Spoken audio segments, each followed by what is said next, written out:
In this video, I'm just going to show you around this very rare electric vehicle.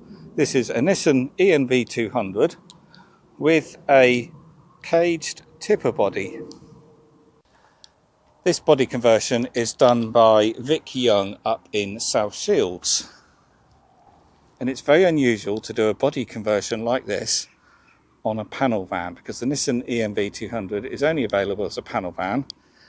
And normally you would use a vehicle that is available as a chassis cab.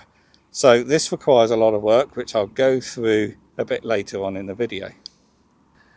And because this is based on quite a small electric van, therefore it's quite small for a tipper body, which would traditionally be based on a much larger chassis cab van.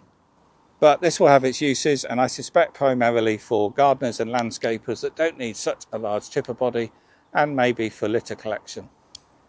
And this body is very well made and actually quite a decent size, and I'll go through the measurements in a minute. So let's have a look at this body in detail, and it's really made to a high standard, and it also doesn't rattle at all when you're driving. So it has both drop sides and a caged body. So you've got the lower half which you can drop down for loading on all three sides, and then you've got reflectors at the back when that back panel's drop down. And then on the rear, the cage is two doors, so you can have just that one door open, or you can then open the other one. And then on the near side, you've got another opening door there as well. And there's no opening on the cage section on the offside, but of course that rear panel does drop as well. So let's take some internal dimensions, and the body is exactly 6 foot long by 5 foot 7 inches wide, or 1.7 meters. And then the height to the top of the cage is just over 3 foot. It's 92 centimeters.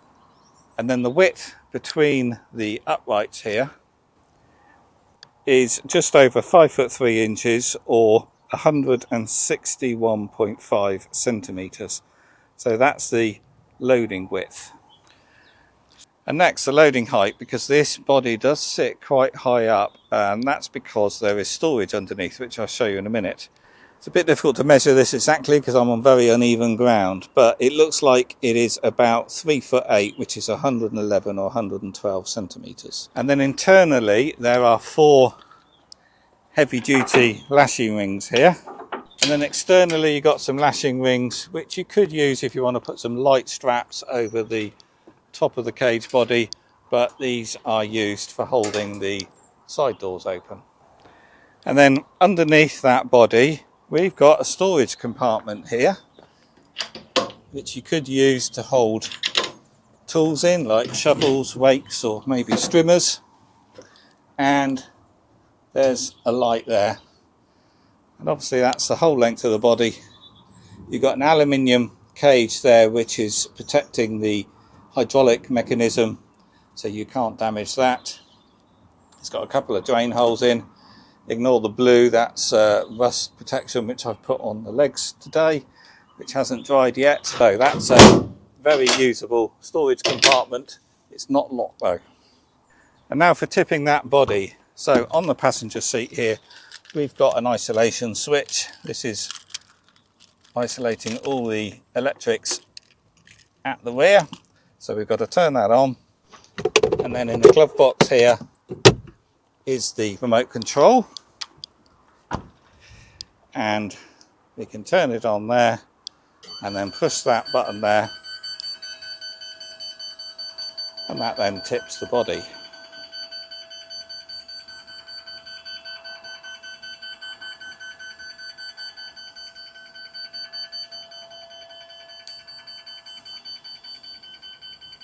And it goes to quite a decent angle there. That's the maximum.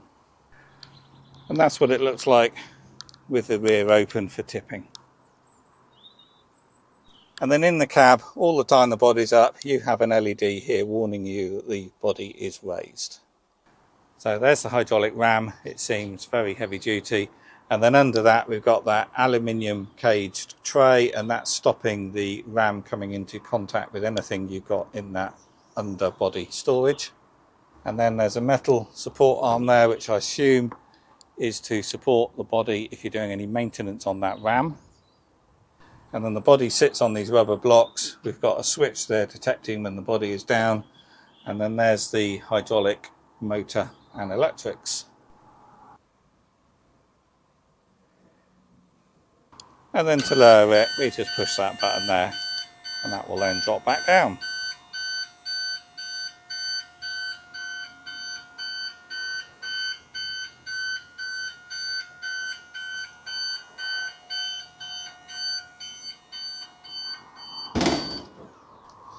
And then remove the key. So inside, this is just a normal Nissan E-NV200 electric van. So these have got a 40 kilowatt hour battery, so real world range is anything from about 160 miles in the summer to about 125 miles in the winter, or if you're doing high speed motorway driving. The other day I had to drive this back, and it was about 105 miles I did, and it had about 50 miles of range left, but I was driving back on motorways and dual carriageways in the winter with the heating going all the time.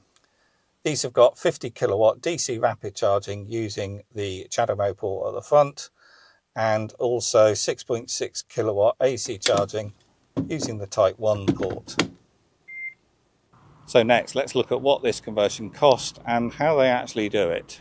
So this cost £12,000 plus VAT for this body conversion, which seems a lot when you first look at it. But of course they started with a panel van and not a chassis cab. So when you start looking in detail, there's an awful lot of work here that's gone into this. Obviously they've had to cut the van down there and then cut the whole top of the body off. And the E-NV200 has a sliding door on both sides. So they've had to cut the sliding door in half and then glue that door section in, because obviously that's no longer a sliding door.